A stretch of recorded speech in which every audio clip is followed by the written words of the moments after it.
first thing I need to do is record my media, my clip that I want to use, that I want to capture to export to post on social media.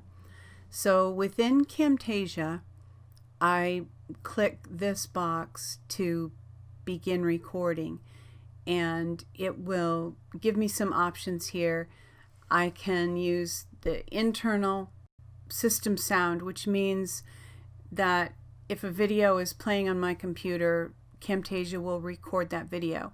And when I grab a clip, that's what I need. When you begin to record, you will want to select custom region.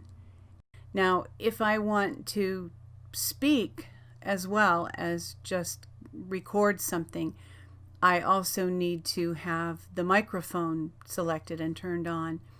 And you can also use the camera, obviously. If your computer has a camera, you can turn on the camera and record yourself speaking, which is really helpful in some instances. But for now, we just want to use the system audio, and then you'll click record, and it will take you out of Camtasia onto what's on your screen, presumably a browser where you have a video that you want to record. You'll drag the cursor while holding down the click, of course. You'll drag your cursor across the video to make the frame that's going to record the same size as the video that you're going to record. And then once you have the frame in place, you click the record button, the red record button, and your recording begins. Once you have captured your media, your video, you will go back into Camtasia to do a little bit of editing. So I have my media here, and I am going to cut out everything that is not essential. I want to get right up to the first part that I want to hear. Fights with anybody. I'm an immigrant, and I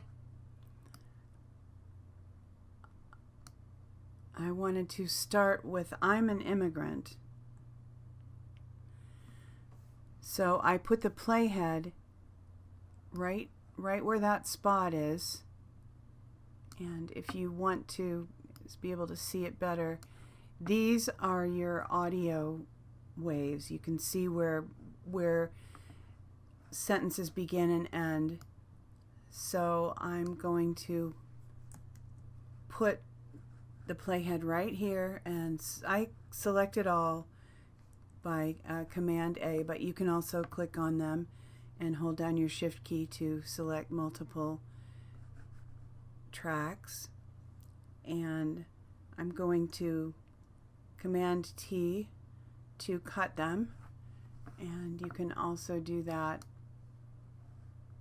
here. It's grayed out because I already did it, but split selection at playhead, that's what I did, Command T.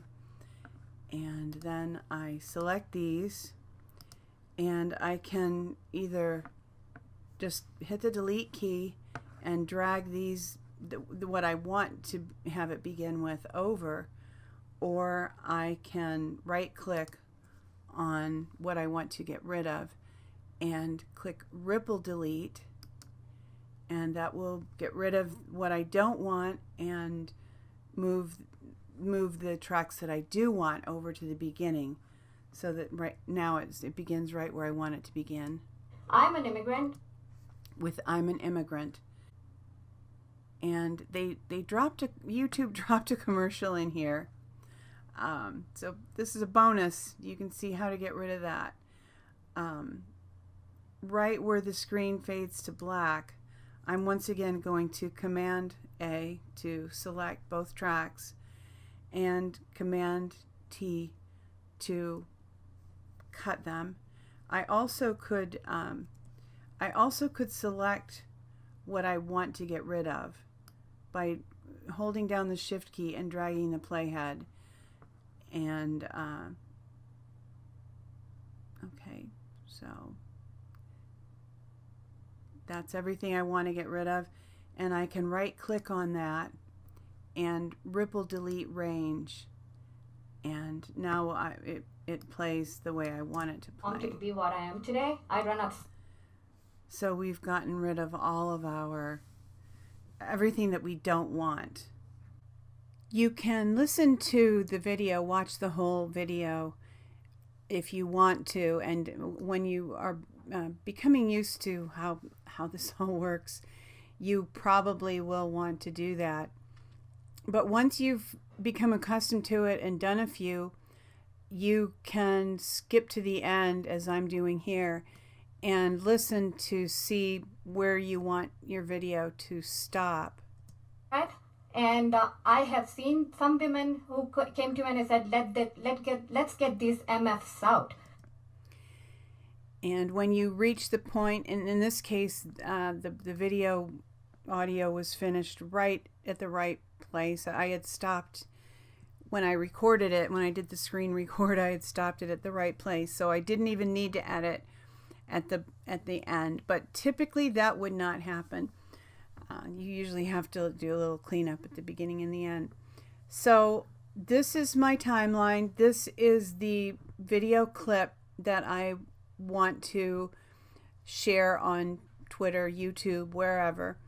It is a little bit less than 2.5 minutes long. And so now I can just export this by clicking share. And there are other options here, but I want a copy on my local drive anyway. So export, and I want to make sure it's saying that the file type is going to be an MP4, because that is the kind of file that is by far the easiest to upload to other venues. So having examined that, and it's named what I want it to be named, and it's in the right place, so I click export, and it's just going to take my video a little while to render, and upon rendering I will have the file in the place where I saved it, and I can upload to whatever social media I am planning to use the clip on. Thanks for listening. I hope that was helpful.